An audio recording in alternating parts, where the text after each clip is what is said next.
ดับศัตรูให้มวยเป็นผู้พงทีนี้สถานีออนไลน์ของพวกเฮาเป็นส่วนพรรคเสรีประชาธิปไตยลาวโดยแม่นข้าพเจ้าสมพรสายเสดนเป็นผู้ดำเนินรายการก่อนอื่นก็ขอเคารพท่านผู้อาวุโสท่านผู้ทรงคุณวุฒินับถือและรับแพกมายังพ่อแม่พี่น้องเพื่อนมิตรท่านสุภาพสตรีและท่านสุภาพบุรุษทุกๆท่านที่ติดตามรายการเรดิโอออนไลน์ของพวกเฮาทั้งในและนอกประเทศทั่วโลกมื้อนี้แม่นมื้อวันพุธวันที่16ธันวาคม2015ตรงกับขึ้น6ค่ำเดือน12พศ2558พ่อแม่พี่น้องก็นานพอสมควรที่พวกเฮาบ่ได้ออกอากาศเพราะเป็นเวลาที่กะเตรียมการในการจะก้าวเข้าสู่ศักราชใหม่พ่อแม่พี่น้องเพราะ2016จะมาฮอดแล้วยังเหลือเพียงแต่2อาทิตย์เท่านั้นก็มีหลายอย่างที่พ่อแม่พี่น้องอยากได้ยินอยากได้ฟังถามเข้ามาก็มีแต่คำเด็ดๆพ่อแม่พี่น้องข้าพเจ้าคัดเลือกออกมา3คำถามแน่นๆมาถามท่านอาจารย์สมนึกฟองสุวรรณประธานพรรคเสรีประชาธิปไตยลาวเพื่อตอบข้อข้องใจของเพื่อนร่วมชาติและชาวโลกให้ได้ยินได้ฟังไปพร้อมๆกันสบายดีอาจารย์สบายดีคำถามที่1เพิ่นเขียนมาว่าข้าพเจ้าแม่นติดตามคำโฆษณาอ้างฟ้าอ้างดินของประธานพรรคเสรีประชาธิปไตยลาวอันที่ว่าเครือข่ายการต่อสู้เล็งถอดรถไฟปฏิวัติให้เย็นลงนั้นไปหอดใจแล้วคือว่ามิดเงียบ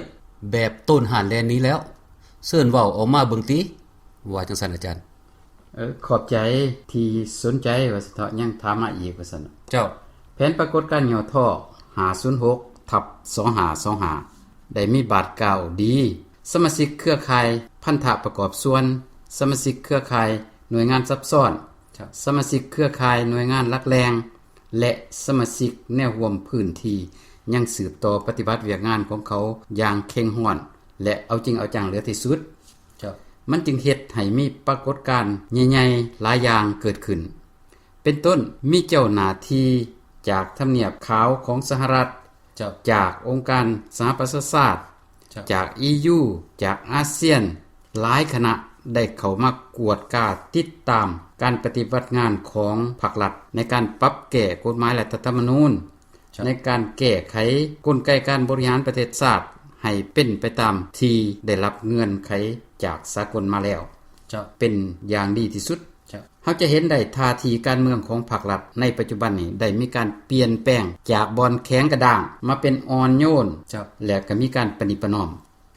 จะเห็นได้จากการปฏิบัติงานร่วมมือกับผู้เชี่ยวชาญของต่างชาติของสากลของสหประชาชาติของ EU ของอาเซียนที่เข้ามาช่วยเหลือในการแก้ไขกลไกการบริหารประเทศในภาคปฏิบัติตัวจริงตามแขนงงานต่างๆก็มีความก้าวหน้าและก็ให้การร่วมมือเป็นอย่างดีและอันที่เด่นที่สุดก็คือมีการซับซ้อนตัวบุคคลที่เห็นดีเห็นพร้อมในการแก้ไขปัญหาลาวอย่างสันติวิธีขึ้นกำตำแหน่งสำคัญนับแต่ขั้นรัฐมนตรีลงไปฮอดกรมกองต่างๆและถ้าติดตามเบิงกองประชุมสมาชิกพรรคศูนย์กลางแนวลาวสร้างชาติในวันที่16ตุลาคม2015และกองประชุมโอ้โล่มของประธานประเทศท่านจุมลีสัญญสอนกับผู้ทรงคุณวุฒิทั้งลาวและต่างประเทศ 1,400 กว่าคนในวันที่30พฤศจิกายน2015ท่านจะตกตะลึงว่าซั่นเถาะในเมื่อท่านได้เห็นท่านประธานประเทศได้เน้นหนักถึงความสามัคคีเป็นเอกภาพเป็นปึกแผ่นและความปรองดองศาสตร์อันนี้ถือว่าเป็นชัยชนะของการสร้างความปรองดองศาสตร์ตามแนวทางสันติวิธีนับตั้งแต่ภาครัฐขึ้นกับอำนาจมาได้40ปีนี้ทุกการเคลื่อนไหวของภาครัฐจะแม่นกองประชุมน้อยใหญ่ท่านก็จะได้ยินแต่ความเว้าที่บาดหมางเครียดแค้นกันเป็นประจำแต่เดี๋ยวนี้พวกเฮาก็จะบ่ได้ยินอีกแล้วคำว่าปราบปรามพวกจักรพรรดิลูกแหลงตีนมืออเมริกาว่าซั่นเถาะที่นำนโยบายสันติวิธีมาทับมั่งระบอบใหม่ของพวกเฮาคือแต่ก่อนหั่นนะและถือว่าทานจะบ่ได้ยินแล้วและข้าพเจ้าอยากตอบสั้นๆก็หวังว่าปรากฏการณ์ที่กล่าวมาข้างเทิงนี้คงจะชี้ให้ทานได้เห็นแล้วว่าแผนถอดโดนไฟปฏิวัติให้เย็นลงนั้นได้ก้าวเข้าสู่ความสำเร็จเป็นอย่างดีอยากให้ทัศนะสั้นๆจังซี่แหละเนาะอันนี้เนาะโอเคผู้ต่อมาเพิ่นเขียนว่าแผนเปิดศักราชใหม่เสรีประชาธิปไตย2010-2015นั้นเป็นจังได๋ไปโหดใจแล้ว2015ยังเหลือบ่พอเท่าใดวันก็มืดแล้ว สิบ่คือประกาศให้มีการเลือกตั้ง2014นั่นอีกบ่ว่าซั่นอาจารย์อันนี้ก็ขอบใจที่ท่านได้ถามมาแผนการเปิดศักราชใหม่เสรีประชาธิปไตย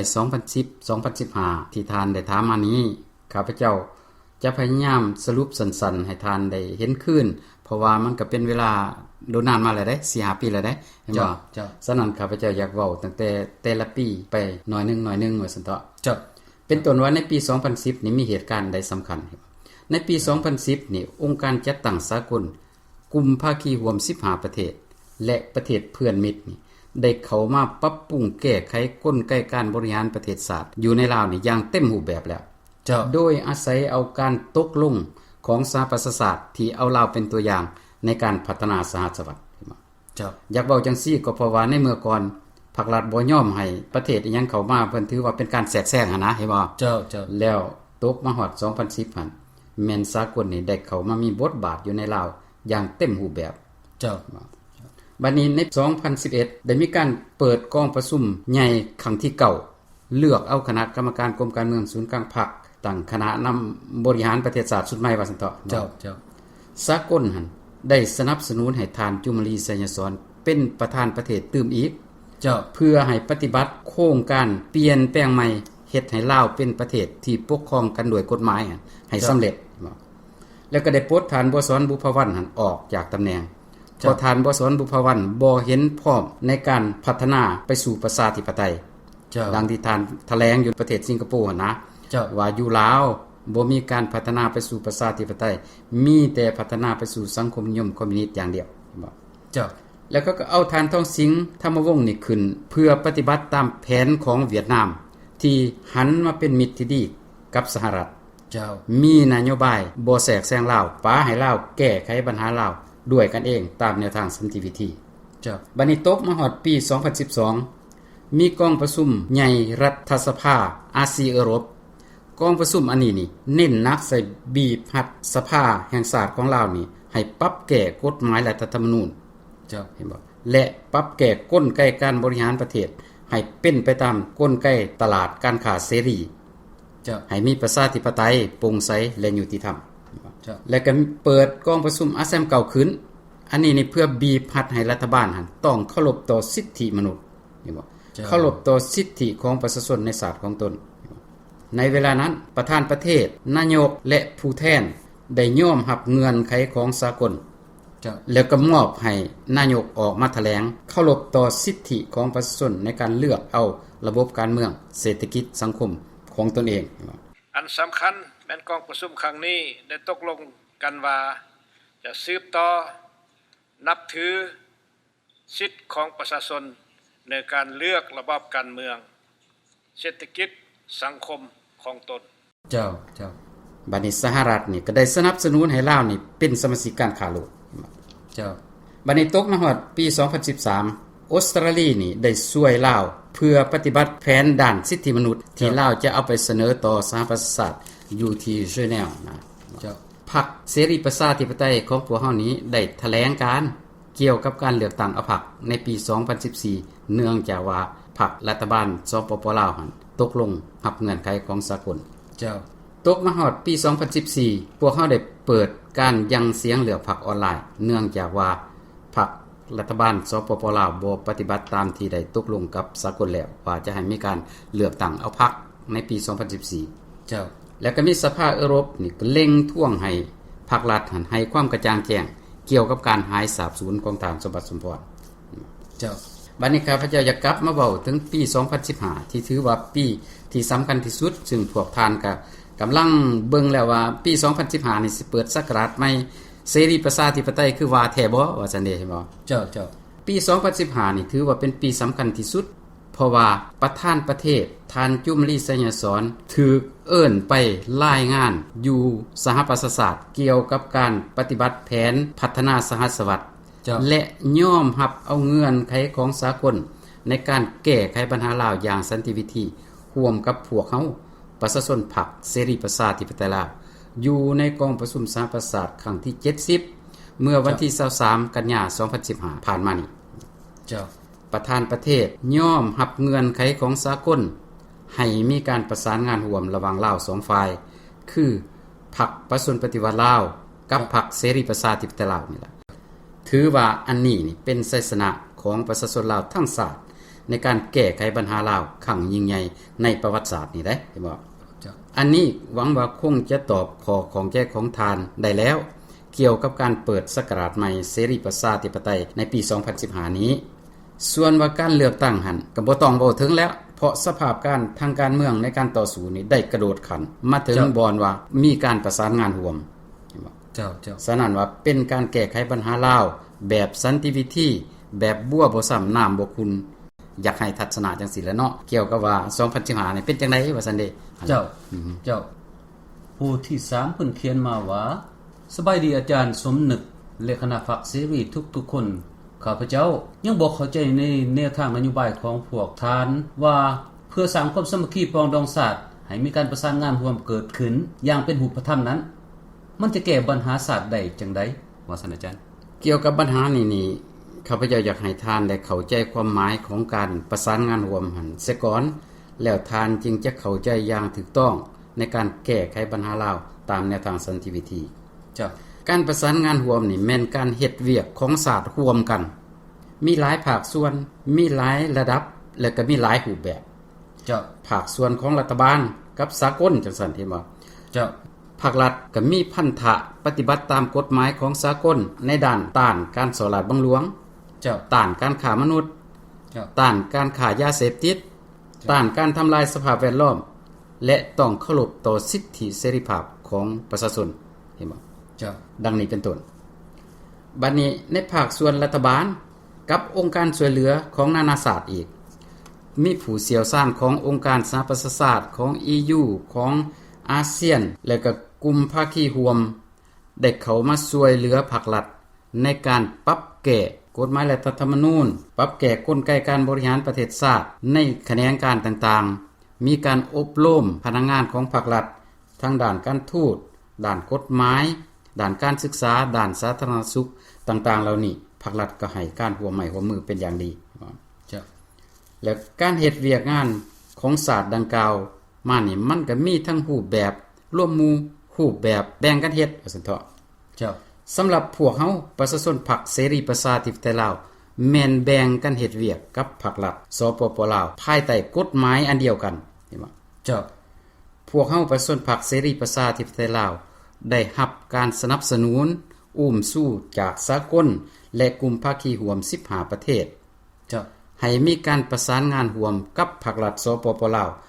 อยากกลับมาตอบคำถามบอนว่าการประสานงานร่วมจะแก้ไขปัญหาของชาติอย่างไร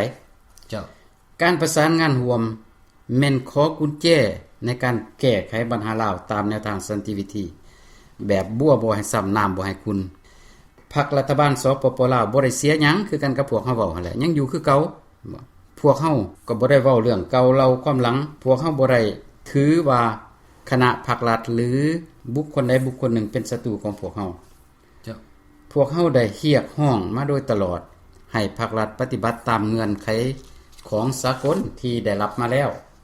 แต่ในเมื่อภาครัฐยอมปฏิบัติตามเงื่อนไขของสากลให้พวกเฮาประชาชนพรรคเสรีประชาธิปไตยลาวได้สร้างสาพัฒนาประเทศชาติร่วมกันคือดังนี้แล้วพวกเฮาก็ถือว่าเป็นชัยชนะอันใหญ่หลวงของประชาชนลาวทั้งชาติในการแก้ไขปัญหาลาวครั้งยิ่งใหญ่ในประวัติศาสตร์นี้ก็อยากขอให้เข้าใจตามนี้ถ้าว่ามีหยังบ่เข้าใจคักก็ให้ถามมาอีกเจ้าก็ยินดีให้คำตอบมาฮอดบัดนี้ก็อาจารย์มีหยังอยากฝากพี่ฝากน้องหรือก็เพิ่นร่วมศาสตร์ร่วมโลกของเฮานี่ให้ได้ยินได้ฟังตื่มอยู่บ่อาจารย์ก็แม่นอยากฝากข่าวดีให้แล้วให้เป็นของขวัญปีใหม่ให้พ่อแม่พี่น้องประชาชนลาวเฮาทั้งในและนอกประเทศ